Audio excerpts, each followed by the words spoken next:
Michel Collomb. J'aimerais faire deux brèves remarques. La première sur la guerre pour la démocratie, la deuxième sur Tunisie-Islam. On nous dit que cette fois-ci, il s'agit d'une belle guerre pour la démocratie. J'aimerais citer M. Kissinger, qui est un des plus grands criminels politiques de l'histoire des États-Unis, qui disait « Les grandes puissances n'ont pas de principe, seulement des intérêts ».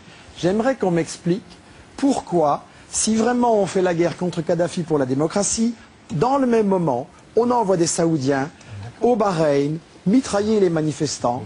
Quand au Yémen on fait la même chose, le ministre des États-Unis de la guerre, M. Gates, vient le lendemain de cette tuerie et dit c'est pas mon rôle de m'ingérer dans les affaires du Yémen, donc j'aimerais qu'on m'explique ça, mais ce ne sera pas possible ce soir. Je voudrais intervenir sur la question Tunisie-Islam. Je trouve qu'il y a effectivement un danger de diaboliser, de voir cette religion comme un tout et de confondre religion et politique là-dedans.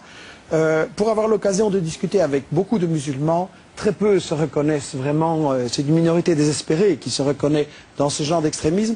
Et je pense qu'il y a un problème de faire comme si en Tunisie, la seule question maintenant c'était islam ou pas. La question c'est est-ce qu'on continue Ben Ali sans Ben Ali, c'est-à-dire le même système. Le problème c'est pas seulement de voter. Ben Ali, c'était quoi? C'était un dictateur, mais il ne décidait pas grand-chose. Il décidait au profit des...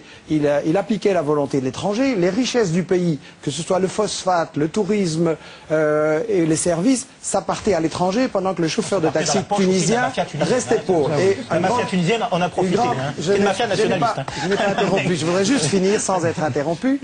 Le point, c'est que l'enjeu maintenant est de savoir si on va changer les règles du jeu économique et social qui font qu'une toute petite élite est très riche et que la majorité des gens n'en sort pas. Et ça, cette question, elle traverse les partis, qu'ils soient islamiques ou autres.